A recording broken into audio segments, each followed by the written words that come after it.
ကြောင့်မို့လို့မြတ်စွာဘုရားသာဝိတ္တိပြေမွန်သေးရဝန်းကြောင့်မှာသတင်သုံးတော်မူတဲ့အချိန်ကမြတ်စွာဘုရားကိုတဲ့ကာယပါတရားလျှောက်ဖူးရဲ့ဘယ်လိုလျှောက်တယ်လဲဆိုတော့ရှင်ဗန္ဒီဘလဝဘုံတော်ကြည်တော်မူသောမြတ်စွာဘုရားတဲ့မြတ်စွာဘုရားဘုရားတပည့်တော်တို့ဒီလူပုံလူဘဝလူဒါနလူလောကမှာအလောက်အားဖြင့်တဲ့လောက်အားဖြင့်နေတိုင်းနဲ့အများရှားပွဲစုဆောင်ပြီးတော့နေလာတဲ့တာပါတဲ့မြတ်စွာဘုရားဒါပေမဲ့လို့ဇီဝနာလာပါလေတိုးတက်လာတဲ့အချိန်ကမှလည်းပဲတပည့်တော်ဘုရားပူဇံနဲ့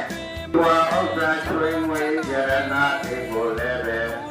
မြေထဲနိုင်လည်းပဲညုံနိုင်၍ထားပါတဲ့မြတ်စွာဘုရားအိမ်မှာလည်းပဲတဲ့ဘုရားတပည့်တော်ဒီဝါဥစ္စာချွေငွေရဏတွေကိုလည်းပဲစိတ်ဓာတ်ထဲမှာလည်းပဲထားပါတဲ့မြတ်စွာဘုရား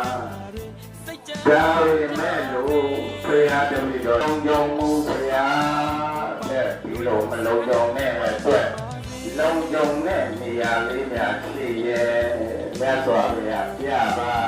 ပြောပါပေါ့နော်အဲ့တော့တပည့်ကဓမ္မမောင်တင်သူတော်ကောင်းတို့စီးပွားဥစ္စာစာပွေလို့စီးပွားဖြစ်လာပြီဆိုလို့ရှိရင်အိမ်မှာထားရင်လုံကြုံရဲ့လားမလုံကြုံဘူးစီးပွားကလုံကြုံနေပေမဲ့လို့ကိုယ်စိတ်ကလုံကြုံရဲ့လား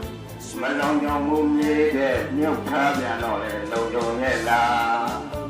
မလုံကြုံဘူးဘာလို့မလုံကြုံလဲသူ့ဘာလို့တော့လုံကြုံရင်လုံကြုံနေလိမ့်မယ်ဒါပေမဲ့ကိုယ်စိတ်က၆ရှားမနေဘူးလား၆ရှားကြပဲဒါကြောင့်မို့လို့အဲဒီလိုမြတ်စွာဘုရားကိုသောရံသူယုံငါးပါးနဲ့အမြဲမပြတ်နှိမ့်ဆက်တတ်တဲ့သဘောရှိတဲ့အတွက်ကြောင့်လည်းပဲလုံကြုံမှုမရှိဘူးလုံကြုံရဲ့လားမင်းသဖို့မွေကံဆိုအဲ့တော့ဒီတိုက်သားသွားရင်လည်းကိုယ့်ရဲ့စီဝါဥစ္စာတွေကမပါသွားနိုင်ဘူးလားပါသွားနိုင်ရင်မိကတရားကိုပေးရတာပဲအေးနောက်တစ်ခါအဲ့ဒီ၄ပါးကလွတ်ခဲ့ပြီရှိတော့တဲ့အမွေကံပါစုအမိဆိုဆိုတာကရှိသေးရှိဘူးလားရှိတယ်အဲ့တော့ခုနရင်းနှီးမင်းတဖို့အဲ့ဒီ၄ပါးလွတ်ခဲ့မဲ့လို့အမွေကံတော့တာမိဘတိုင်း